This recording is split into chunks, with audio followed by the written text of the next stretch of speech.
Welcome to the Marketing Optimist Sandwich course. Today we're speaking to Emily Forbes of Xenit.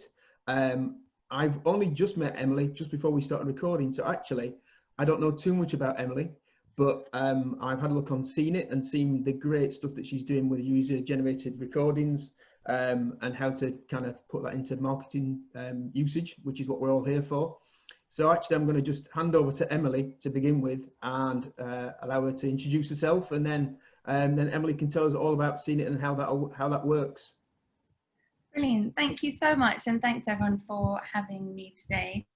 I'm going to just share my screen, so you might need to just make me a co-host just so I can share my screen. And I thought what I'm going to just do today is I'll introduce myself. I'm Emily, I'm the CEO and founder of Xenit.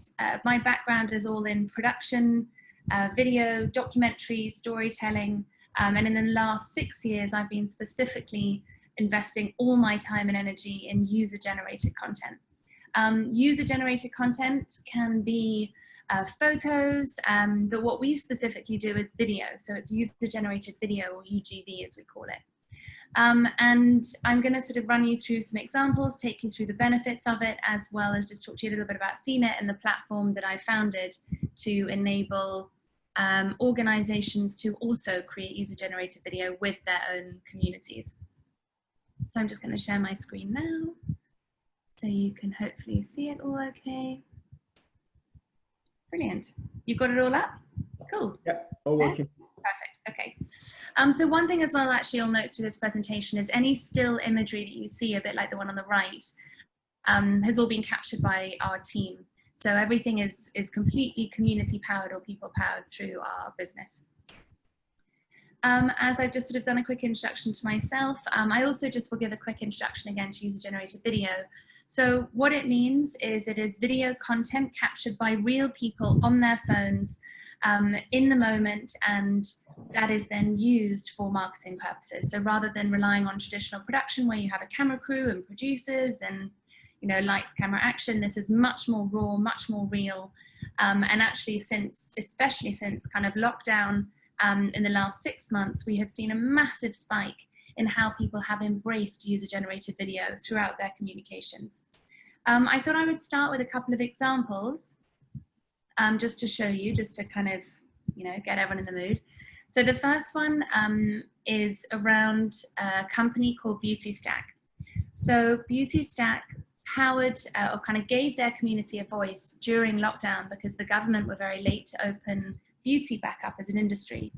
And what Beauty Stack then wanted to do in their whole mission as a business is to empower beauty professionals and sort of connect them to customers through their platform. So they actually got their community, their beauty pros, to speak up about what it means to them, the troubles that they've gone through, rather than just either as the founder of the business talking it or having something professionally done. They went straight to their community and actually put their voice at the front of this campaign. And it had incredible engagement. It kind of really sparked up a lot of energy, support from the rest of the community. And actually soon after this, beauty then was brought back. But I will just play you this video because it will give you a bit of an idea of what you could do with your community.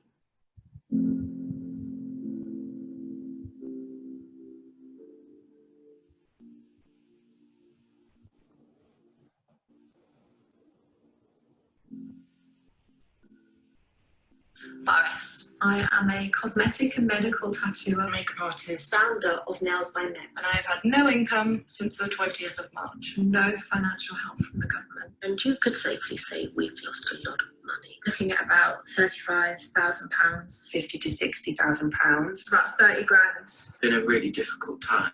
People are ending up homeless. Most of my staff are mothers.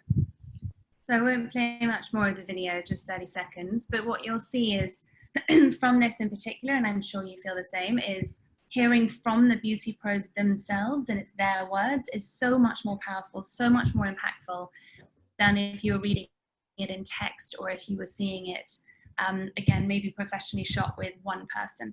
And this was also then turned around very quickly as well. I'm going to then play a second video because that first one that I've just played, this Beauty Stack one, that was pushed out through social, collected back in, and then turned around within a few days from Boris's initial announcement. Now, the second example I'm going to play is through the BBC. And this is actually a different type of user-generated video where they worked with about 14 different students who had just started at university at Freshers Week, because they wanted to tell the story, BBC Three did, of what it was like to be a fresher, go through that first experience, but rather again than have a professional crew follow them, actually get the freshers themselves to film it on their phones. And you got to capture, or they got to then capture moments like this. So I'm just going to play this second example for you. So this is one of the students that they were working with, all captured himself. One reason I was really excited about going to university was kind of to embrace a new me and to try and be a bit more like my true self than I was back home. Because I am bisexual, but the LGBT plus community is all about pride, and I kind of never felt proud about my sexuality. I just wanted to kind of go somewhere new, and also having to come out to everybody is quite hard because they've known you being straight for ages. So having to come out, and it's like you've been lying to them. Whereas if you're completely new start, you haven't lied to anyone, and it can all be right from the get-go. You can be yourself. So this one, when this video came through as well for the BBC, I'm sure you'll also agree that it's immensely powerful. And this was filmed by Max himself on his phone, and the difference between the two, this one with Beauty Stack was filmed very much by them on their mobiles. Both examples were, but the second was a lot more handheld, it was more crafted. The BBC were helping him with like how to frame the camera and how to capture the right shot from a cinematography perspective. But it was very much his message, his voice, filmed in his bedroom, and no one asked him, it wasn't scripted, and it just feels so natural. So I think this user-generated video can be used in so many different ways, and I'm sure you've also seen many of the user-generated video ads on TV as well since lockdown. I've got so many examples I'd love to share, but I'll just go with those two because I think it will show a difference in the kind of Instagram stories and then actually how broadcasters are using it as well. Now, nearly 4 billion people will have access to smartphones by the end of this year, all capable of telling and sharing their own stories. Combined with that, if you look at Instagram, you look at the rise of TikTok, even LinkedIn now, everyone's creative confidence as to how they capture, how they shoot is actually improving every single day. It's almost like we're all being educated by the social platforms that we are following, which really does open up who you can now be telling your stories with. So why video? Why video as a format?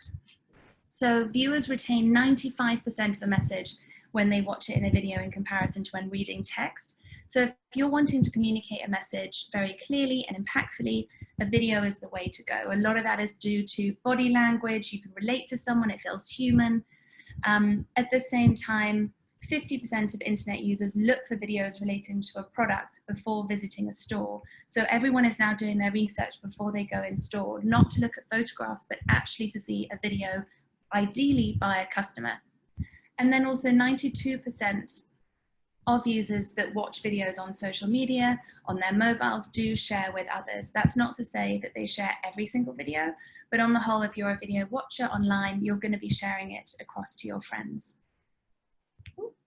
And then why user-generated videos? So that one step further, not the professionally shot, not the content of the crew, but the actual content captured by your customers, by your fans, by your employees. And it's because actually user-generated video receives a 4 times higher click-through rate, and that's from Shopify, than traditional content does. And from Review, 70% of people trust a peer review over professional content as well. So again, it's immensely powerful. And actually the last stat that I really like is that employees are actually trusted 3 times more than CEOs of businesses, which I think if you're a company then that has hundreds, tens of thousands, sometimes hundreds of thousands of employees, you have a massive untapped potential to create with some of the most trusted people in the world. So then if you look at traditional content, which is more of the photos and text, video is 4 times that, which means user-generated video is then 12 times more impactful. We'll receive more engagement, more views, more shares than traditional video content. So why is it so impactful?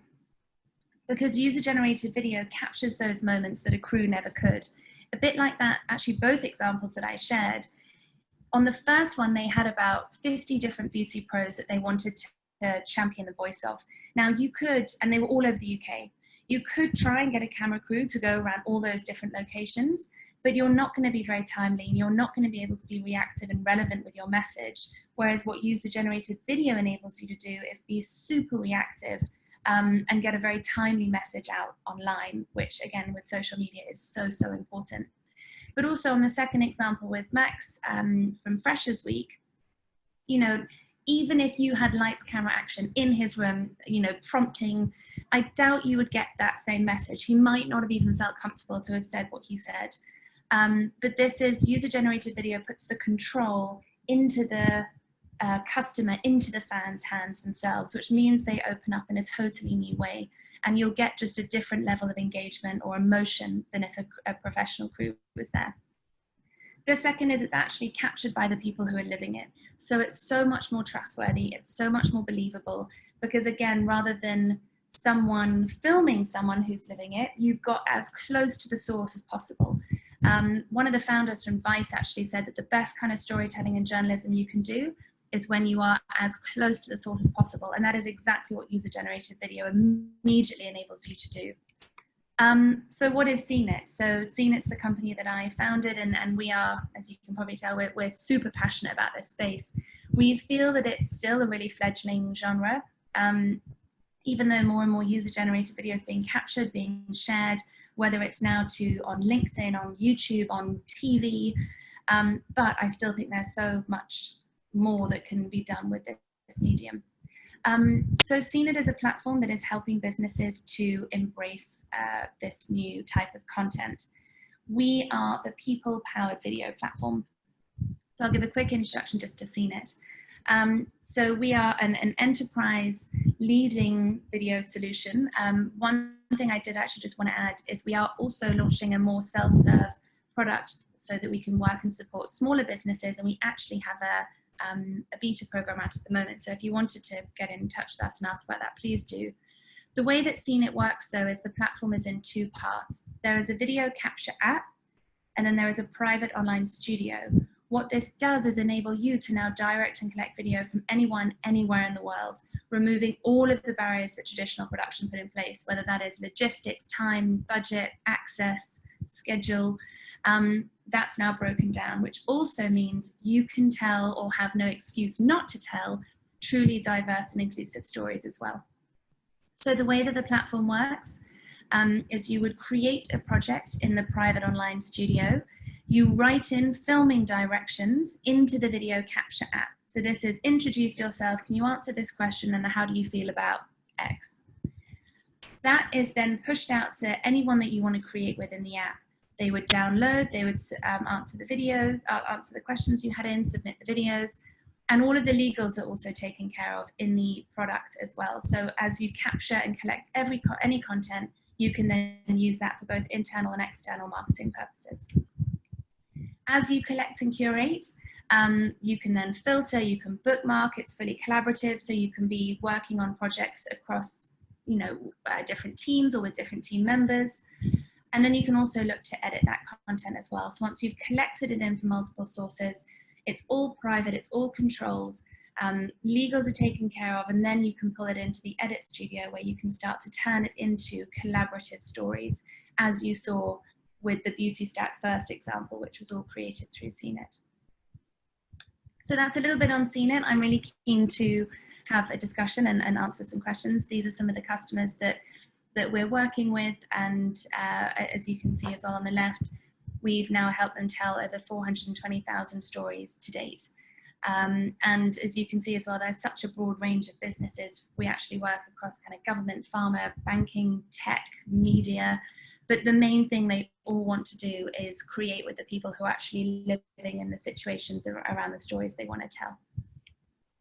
So that's a little intro to user-generated videos, the landscape, and Xenit as well. Excellent. Well, thank you very much. If you could just stop sharing your screen, that'd be ace, and then we can see there we go, we get everyone back. That's marvelous. Well, thank you very much for that, Emily. That was that's really great. Yeah, that's kind of blown me away a little bit. So I guess just a little step back. Obviously, you set up Xenit, is it 6 years ago? Did you say? Yeah. So what's your background? What did you do before Xenit? What was the inspiration for Xenit? Yeah, so my background was film and documentary. So I had my first job was at Working Title, where I worked in-house and then on film sets, feature film sets for about a year. And then I actually moved to South Africa to work in sort of documentary films. I was always a lot more drawn in, I think, by like real stories and real journeys, real people. And then I went to go and film a protest. And as soon as I got there, everyone was filming on cameras and phones, and the footage was so much more exciting and interesting and raw than anything I was going to be able to capture. So I ran around the crowd and asked them to send me anything that they had. And then they started introducing me to more people in their network. And from my flat kitchen was collecting video from a whole country, but with no budget or camera equipment. And having slugged it on many film sets, I was just so kind of blown away and excited by the new way that our world is now being recorded, which means we have a new way of telling stories. Wow. Because yeah, I can imagine, I mean, just when we film, because we do quite a lot of kind of YouTube type stuff, but using like phones because it's quick and you can get it nice and quickly. And then editing it is quite tricky, just using kind of the tools you've got. But then if you're getting lots of content in from all sorts of different sources or different qualities, different kind of everything else, I can imagine it just becomes, oh my lord, this is quite tricky. So then you kind of move on to how you develop the app, and so you've got the tools that can edit it all online. How does that work? Kind of bringing in different feeds, and does that do a lot of the work for you? So interesting, and there's 2 points as well that you've just mentioned, which is some of the I think the biggest concerns around user-generated video. The first is, oh my God, I'm going to get so much content in and it's not going to be what I need. And so then you think, oh, it's just going to be easier if I just go and do it another way. What we always encourage is that you identify specific people you want to tell the story with. So a lot of the time it will be, BBC Three, they had 14 people they wanted to create with. With the Beauty Stack example, they went to their beauty pro community specifically and actually asked, I think it was about 40 people initially to get involved in the first story. And also because of the app, you've actually loaded in the filming direction that they need to then follow. So you'll get content from the right people actually, and also the right content too, which means when you're sorting it, it's much, much easier. And then and also you can set time limits in the product as well. So you can be like 10 seconds, 30 seconds, because some people get quite excited as well when they get on camera, and especially if they're very, very passionate, you can receive like 20-minute monologues. So on the second point as well that you just mentioned, which is quality. So much of the time people are nervous with user-generated video because of the quality. Firstly, I think it's important to think about what is important and what is quality to you. And actually most of the time it's the kind of the actual story and the actual message. But then if we look at the technology, from when I started 6 years ago from today, like phones are now capturing 4K. It's like going straight to broadcast TV, and people are genuinely learning how to frame, how to shoot, how to build a narrative because of Instagram stories, because of TikTok. My mum is now shooting probably better content than I am, and that's literally from being obsessed with Instagram over the last few years. So we're all learning to lift our own quality all the time, I think. Yeah, and I think in a sad way, in a way, the current pandemic has driven broadcast in particular, I've spotted this, broadcast media in particular, to be a bit more accepting of less high quality production values, because they've kind of gone, look, we just need content. We can't get anyone out to film this because of restrictions, or especially in the early days when they were just having people going, we can't get anywhere near you. so they weren't as worried about the production values. And I remember seeing all sorts of stuff on when they were doing kind of OBs to people on Zoom and whatever else, crackling and thing. And it actually, quality that would have been dismissed not 6 months ago is now going, no, we just need the content. And it's more about the stories and less about the kind of quality and final production than it ever was. Definitely. And I think as well, like I'm the biggest fan of like beautiful content as well. Like I still love a Netflix binge. I mean, everyone does. And if Succession and all of those shows were all user generated, I don't think they'd have the same thing. So I think there's such a place for professional content, and I'm still so drawn to it. But I do think people are more accepting, and I do think that people who had been more nervous to do user-generated content, then because of the restrictions they had to, they've seen actually the results off the back of it are really good, if not better. So I think this is sort of the turn that everyone has suddenly taken on. Actually, this is a format that's here to stay, and this is actually going to open up a lot more possibilities than I previously maybe had kind of boxed out. Yeah, I think you're right. The key element to this is kind of the storytelling. From a broadcast element, they've jumped onto this a lot, because there's a recent one with David Tennant and the other guy whose name eludes me for the second, where they're doing basically what we're doing. So they're doing a Zoom call, but they've built in a story into it, and it's got to all be shot in these certain kind of ways. Well, that's my life now. So it's projecting that. I think it's exciting. Have you had any, other than the almost like the campaigning stuff that you've shown us already, have you had people doing almost like a really creative process through using Xenit? In terms of some other kind of things we've seen? Yeah. Definitely. Like there's just so many things I'd love to kind of pull up, but one creative application I've seen, which I think is really working well, is when they have a very strong, powerful narrative. That might be a voiceover. Coke has created their recent story with George the Poet, and he's amazing with his words, but he's created this, written this narrative, and it's actually professional content. But what they've done throughout the story is then interweave user-generated content, which as soon as that comes into the story, you kind of relax and you're just like drawn into it even more. And the beginning opens and it's super beautiful and professionally done, and you admire it because it's stunning. But it's when those real stories come in and it's people from the front line and family members, it just speaks to you because of what we've all been through in a totally different way. So that's one thing, when there's like a scripted, planned voiceover combined with user-generated. Nokia did a great example of that as well. And then on the other side, it's when actually there's a creative example where you sort of build the story through what people have said. I don't know if I'm going to say, I have to send it through to you, but basically you can tell a story of kind of the people and of a larger crowd by taking different sentences from what they've said and then piece it into the narrative that you want. I'll send an example because it's super cool. So that's one that I really loved. There's another one for a bike company where at the start of the video they go, okay, so now we've got all these bikes, we need to create the ad, we're going to be stuck. And it's like a text message, how it's incorporated at the beginning. And then they go, let's just ship the bikes and see what happens. And then it goes into, and like, let's get our customers to record it. But it was nice because they explained really clearly at the beginning why they were going user generated in a sort of text format, and it's really lighthearted. And I think that's a really nice thing to do as well. Excellent. Okay, so I'd like to open it up, see if anyone has any questions for Emily. If you want to unmute yourself and ask a question if you have a question. Hi, Johnny, yes. I'll go for it.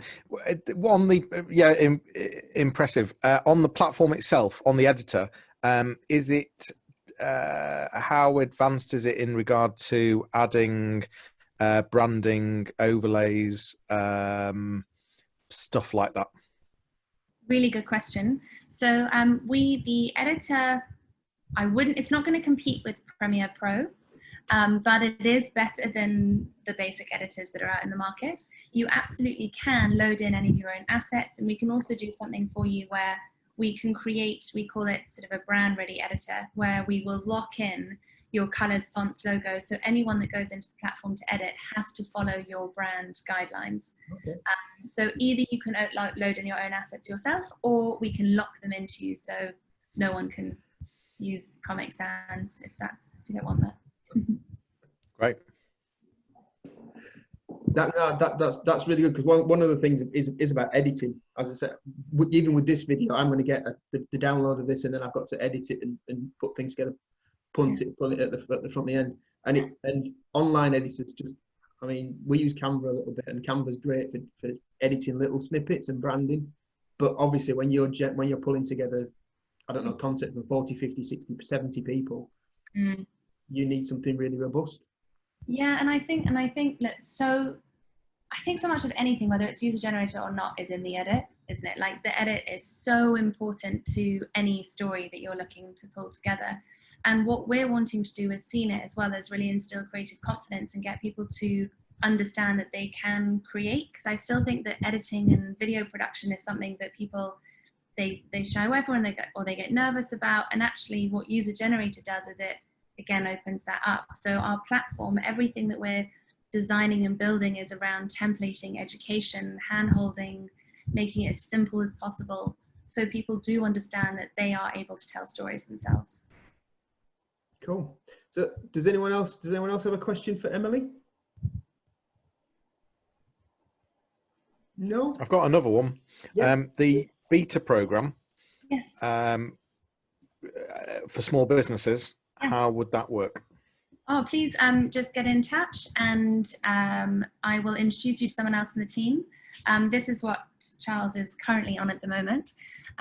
So yes, absolutely. Please ping me a message. I don't know if... Should I just throw my email address in this chat? Yeah, perfect. And I'll intro you. That sounds great. But yeah, anyone who's interested to get involved, and yeah, I'd love to chat to you further about that for sure. Yeah, I've got big clients, but at the same time, I've got small clients, and I just wonder if there's something there as well. That's all. Brilliant. I hope so. Yeah, I mean, in terms of that kind of stuff, if you want to send me some information afterwards, Emily, and then when I put all this up on YouTube and add it to our website, I can add all that information in so that people can come and get in touch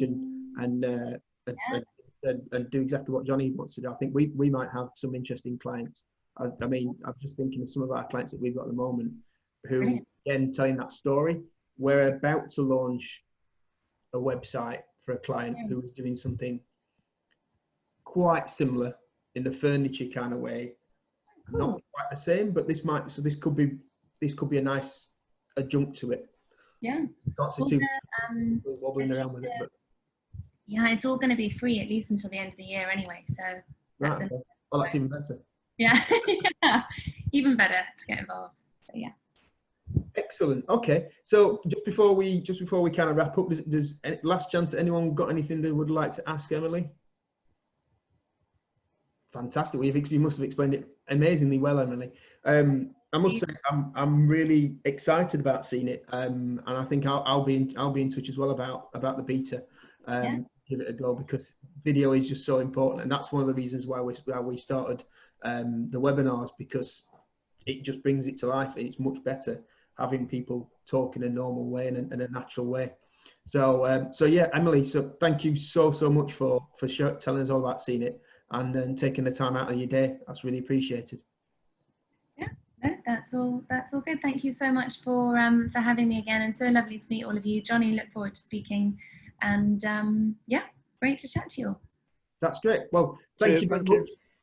That's the end of today. So thank you much.